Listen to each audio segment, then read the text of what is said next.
Hey everyone, and welcome to the channel. Today, we're going on a trip around the world without even needing our passports. Okay, maybe we won't actually be traveling, but we will be exploring some fascinating cultural differences. You see, what might be totally normal in one country could be completely banned in another. We're not just talking about minor etiquette differences, like whether or not it's polite to slurp your noodles, which by the way, it totally is in Japan. We're talking about actual laws and regulations that prohibit things we might take for granted every day. So buckle up, because we're about to dive into a world of surprising bans, exploring the history and reasoning behind them. Get ready to have your perspective broadened, one fascinating prohibition at a time.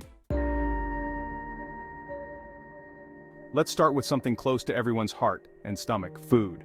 What if your go-to comfort food was illegal where you lived? Take foie gras, for example, banned in many countries due to force-feeding methods.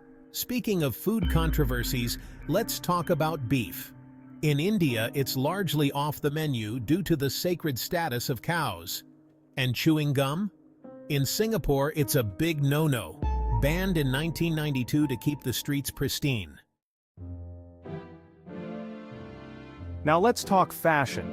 What we wear can be a powerful form of self-expression, but in some parts of the world, certain clothing choices can land you in hot water with the law.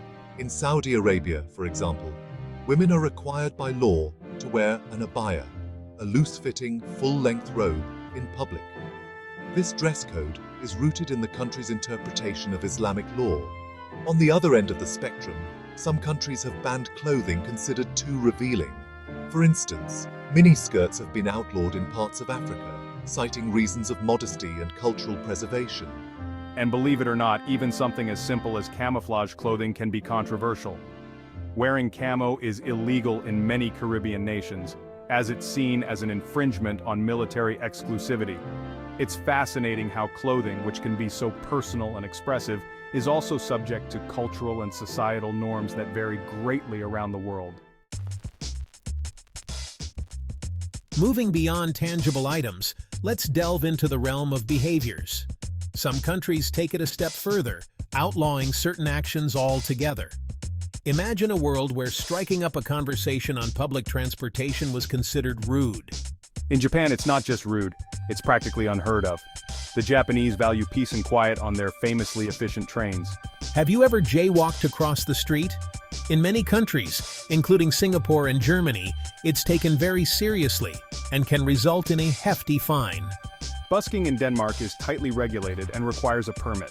What we consider normal behavior is often shaped by the cultural context we live in. In our increasingly digital world, it's easy to forget that access to technology isn't universal. Some countries restrict certain technologies and online platforms for censorship or national security. China's Great Firewall is a well-known example. It blocks websites like Facebook, Google, and Twitter. North Korea takes it to an extreme. Internet access is tightly controlled and limited to select individuals. Even in open countries, some online content is restricted. Laws against hate speech require platforms to remove harmful content. While many bans and restrictions are implemented with the intention of maintaining order, cultural preservation, or even public safety, it's important to acknowledge that not all prohibitions are created equal. Some cross the line and infringe upon fundamental human rights. Restrictions on freedom of speech, for instance, are a major point of contention. While most countries have laws against hate speech and defamation, some governments use these laws to silence dissent and criticism. Similarly, bans on peaceful assembly and protest can be used to suppress opposition and limit citizens' ability to express their grievances.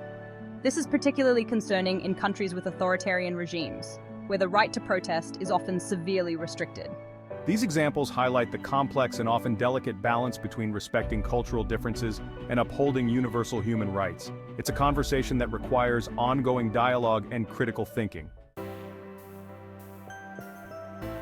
Wow, we've covered a lot of ground today, haven't we?